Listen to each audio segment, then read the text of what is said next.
Section du TD Piscine Héraclès, deuxième partie. Donc nous étions arrêtés précédemment donc sur la partie marché de maîtrise d'œuvre, donc avec l'avis de concours et ensuite la réponse au concours. On avait pu déterminer l'enveloppe financière prévisionnelle dédiée aux travaux et également voir un petit peu la rémunération de la maîtrise d'œuvre à cette étape de la construction.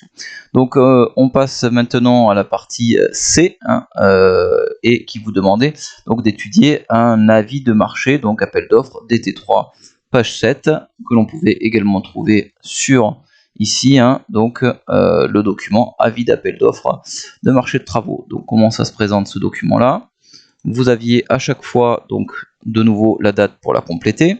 Vous aviez ici ensuite l'intitulé, donc objet du marché avec la description et la localisation, etc.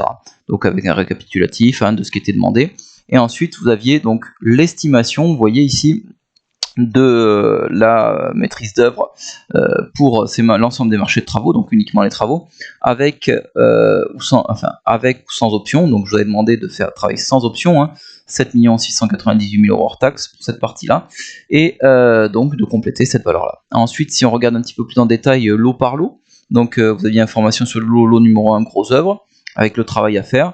La valeur estimée, donc c'est-à-dire finalement la maîtrise d'œuvre, à combien elle a estimé cette partie-là, voilà, et vous retrouvez lot par lot ces différents éléments. Donc quand vous avez une fourchette hors option avec option, je vous ai bien demandé de compléter hors option cette partie-là. Donc vous pouviez compléter avec ce document-là la première partie du premier tableau. Si on revient sur notre diaporama, ça revient donc. On peut compléter donc d'abord cette estimation ici, et si j'avance sur mon diaporama, je peux compléter donc le montant de la prévision de la maîtrise d'œuvre ici, et la part en pourcent, c'est-à-dire que je fais le pourcentage de cet élément-là par rapport à l'enveloppe prévisionnelle ici définitive. Donc case à compléter en partie D, donc que nous sommes en train de regarder. Nous sommes en train de regarder d'abord la partie C, où il fallait juste indiquer qui a gagné. Non, pardon, partie D, c'est bien ça. Donc nous y voilà. Maintenant, deuxième partie partie E. Alors on va regarder un petit peu au niveau des questions, qu'est-ce qui vous était demandé, avec une petite question plutôt de cours ici. Donc si je fais apparaître la réponse, voilà ce que l'on pouvait répondre. Donc on vous demandait à partir de quel moment l'estimation devient définitive. L'appel d'offres a lieu en phase pro et l'estimation est définitive, elle, en phase APD, avant projet définitif. Donc l'estimation définitive, là voilà, ce qu'on avait dit. Ce qui nous permet de calculer le taux de rémunération de la maîtrise d'œuvre par rapport au montant des travaux. Donc on est à 13% du montant des travaux, en supposant que la rémunération de la maîtrise d'œuvre n'ait pas bougé, puisqu'on n'a pas d'autres informations là-dessus. Et donc la suite se passe dans le tableau. Voilà. Pour les parties D et E, avis d'attribution de marché de travaux, ça sera la même chose à faire pour les deux cas. Donc pour la partie D, donc on complète la partie estimation, et pour la partie E, eh bien, on va compléter la deuxième partie, les montants des entreprises qui ont répondu à notre appel d'offres, donc que l'on va trouver ici. Voilà, avis de marché de travaux. Voici.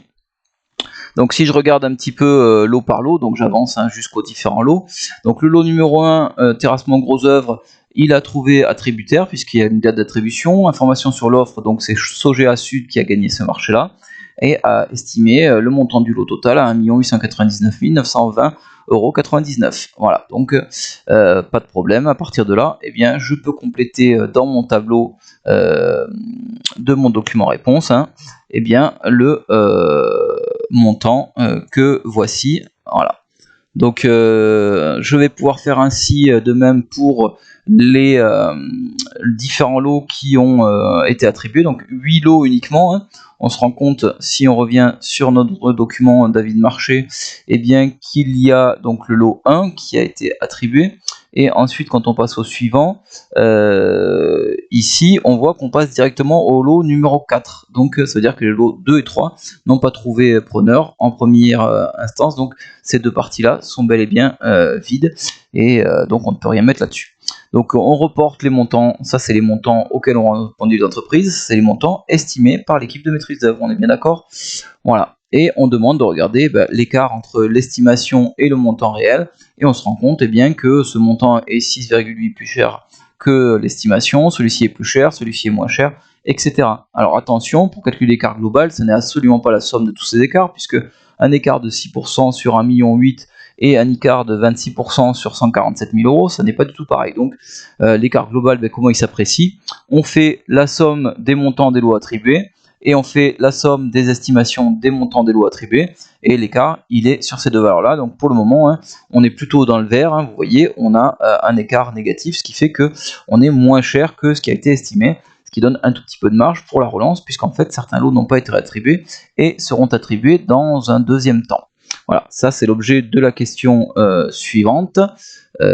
Donc la question E, donc là on vient de compléter ceci, calculer les écarts.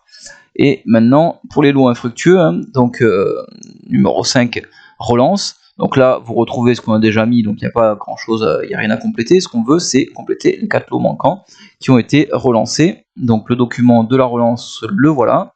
Donc on a relancé l'appel d'offres. On a modifié également le montant prévu pour les différents lots qui n'ont pas trouvé attributaire, notamment vous voyez que le lot maintenant charpente, couverture, étanchéité, menuiserie aluminium est passé à 1 626 000 euros l'estimation, alors que si on revient sur le document précédent, pardon, pas celui-ci puisque là il est vierge, on était sur une estimation donc au départ à 1 168 000 euros, donc on a très largement réévaluer notre montant pour trouver attributaire. Donc après attribution de ces différents lots relancés, voilà ce que l'on trouve, donc c'est le tableau suivant. Donc relance, montant de la relance, donc réévalué à 1 626 000 euros, et en ouvrant le document suivant, on voit que c'est l'entreprise Baudouin-Châteauneuf qui a obtenu le marché avec une réponse quasiment identique à l'estimation. J'ai marqué en jaune ici l'augmentation de l'estimation de la maîtrise d'œuvre, donc en fait elle a augmenté son budget de 38%, on a dit on était à 1 100 000 précédemment, maintenant on est à 1 626 000, voilà. Également le lot menuiserie agencement bois qui a été largement réévalué, et les deux lots ici qui n'ont quasiment pas changé, voire baissé. Tout simplement, je pense qu'on a été contacter les entreprises de manière un petit peu plus précise pour obtenir des réponses, et donc on a relancé les lots, et au final tous ces lots sont attribués, et on peut recalculer donc les écarts par rapport aux estimations, donc celle-là, celle-ci et celle-ci. Les autres c'est les valeurs qu'on avait précédemment, bien sûr, ça n'a pas changé, et on obtient un écart global finalement par rapport à la somme des estimations, mais cette valeur là finalement n'a qu'un rôle informatif, de moins 4%. Ceci étant, le budget sur lequel on s'est engagé, l'estimation définitive de la maîtrise d'œuvre, il est là. Donc c'est cette valeur là qui est contractuelle et que l'on doit pas dépasser ou peu dépasser. Donc 7 698 000 euros comparé à 7 864 000 euros somme des lots, on dépasse de 2,16% par rapport à l'enveloppe prévisionnelle définitive.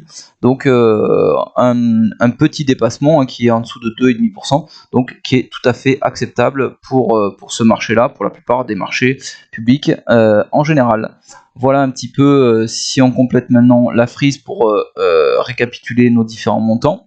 Donc coût des marchés de travaux, le voilà. L'estimation hors option, c'était bien celle-ci, l'engagement définitif, donc c'est bien ces deux valeurs-là qu'on compare, un écart de 2,16%. Et ensuite, il y aurait une autre vérification à faire à la fin du marché de travaux, mais ça on n'a pas les montants disponibles. Si jamais on les avait, c'est-à-dire à la fin des travaux, combien ça nous a coûté réellement? Il y a eu sûrement des travaux supplémentaires, il y a eu des choses qui ont été un petit peu modifiées, donc on aurait un coût définitif décompte général et définitif, et on devrait le comparer par rapport au coût des marchés de travaux et vérifier si la maîtrise d'œuvre ne s'est pas plantée dans le suivi de ses travaux et n'a pas à avoir une pénalité. Voilà pour la partie analyse des dossiers et suivi un petit peu du marché de travaux. Donc je vous invite à suivre une troisième partie dans laquelle on va établir des ratios et voir un petit peu comment analyser ces ratios par rapport à d'autres opérations et voir si notre opération est dans les clous. Voilà, rendez-vous à la troisième et dernière vidéo de cette correction.